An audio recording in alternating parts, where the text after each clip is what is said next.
you guys, Stephen Kells RC.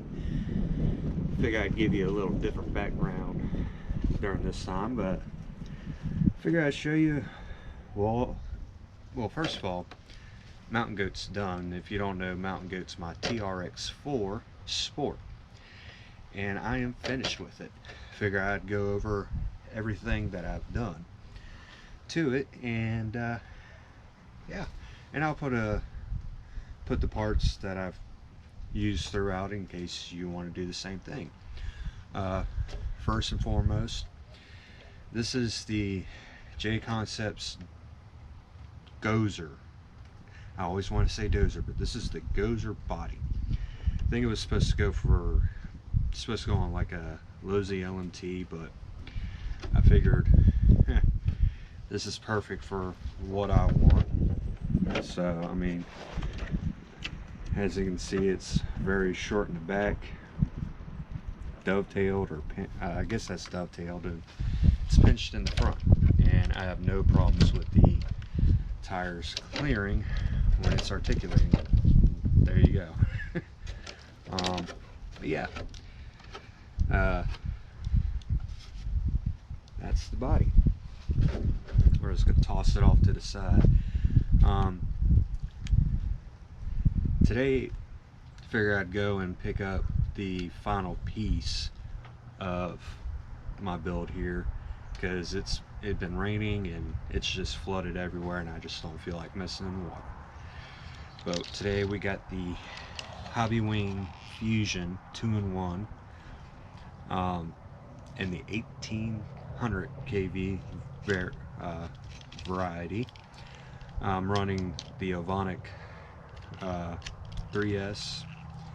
These are the I think it's 2200, yeah, 2200 25C. I haven't looked at that in a while, but that's what I use my element as well. I've got a raw 500 from Reefs. I'm using a flysky GT5. I love that controller, and it's taken a lot of abuse. I've even landed on it. But shocks, I've got Desert Racing Lizard, or I'm gonna get this right, y'all. I got the Racing Desert Lizard shocks, and I've got them set in the full droop position. I put soft shocks in the front, mediums in the back, and I still get really good articulation. And if you notice, the front moves slow, but it moves a little bit fast at the same time, where the back, it takes a minute. So I've got 45 weight in the front, 50 in the back, that shock hole, so that works great. I've got the Team ottsix KLRMs in the 4.75 1.5s.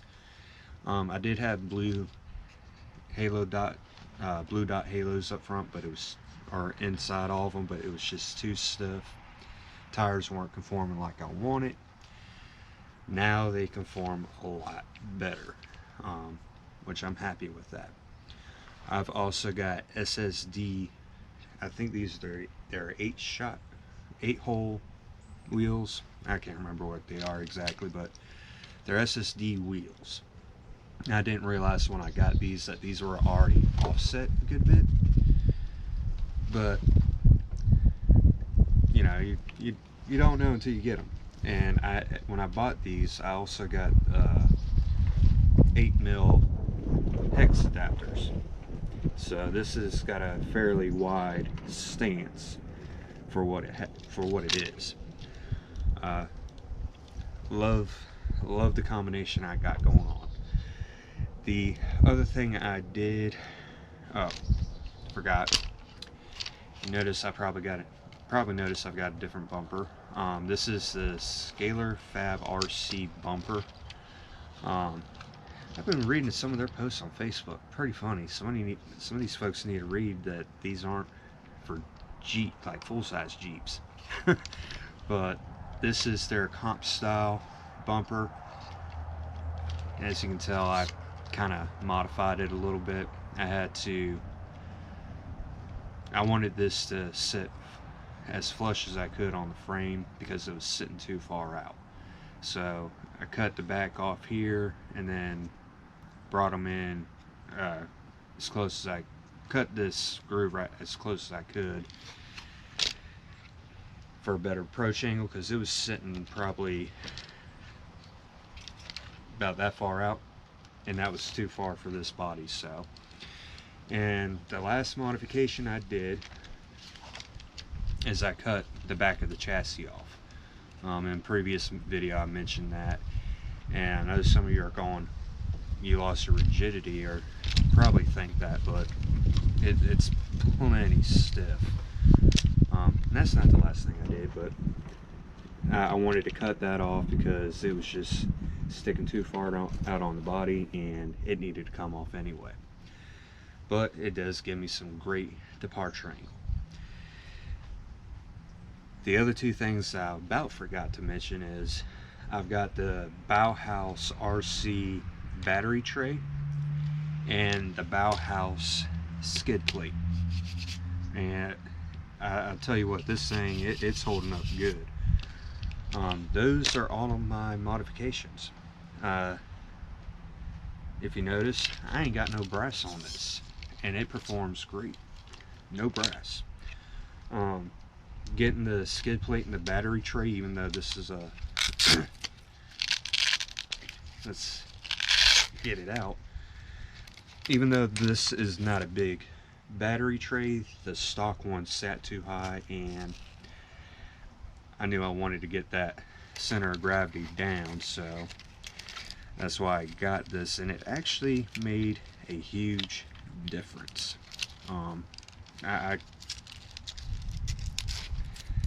I will say I did not want to add brass, and I think this turned out great.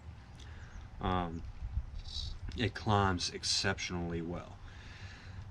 The only bad thing is if I get into a spot where I need a little wheel speed, I have no safe up travel because I don't have a spring up top. Give and take.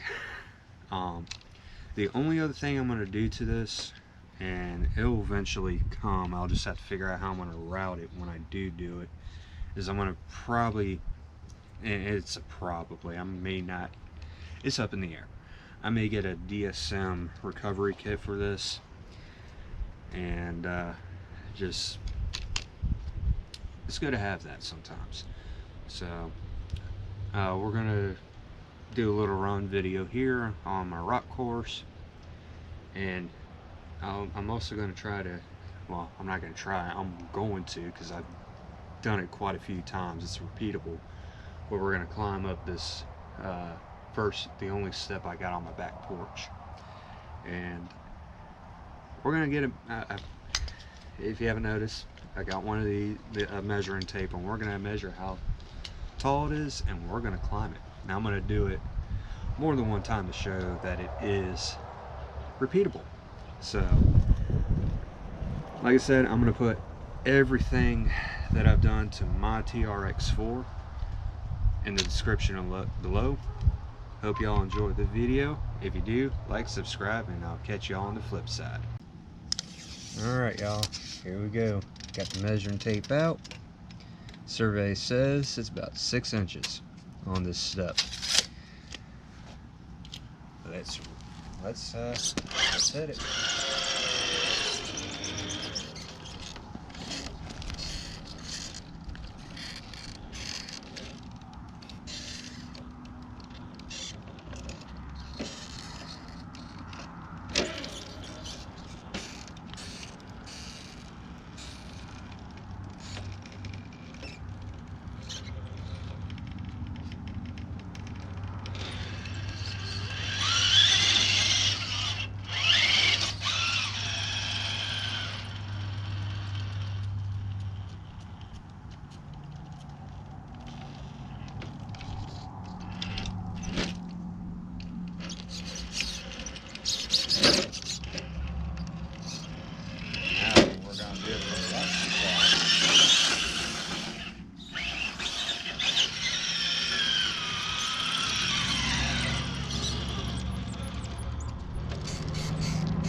one thing I forgot to mention, y'all, I do have an 11 pinion gear now, so I got plenty of wheel speed and still climbs like a champ.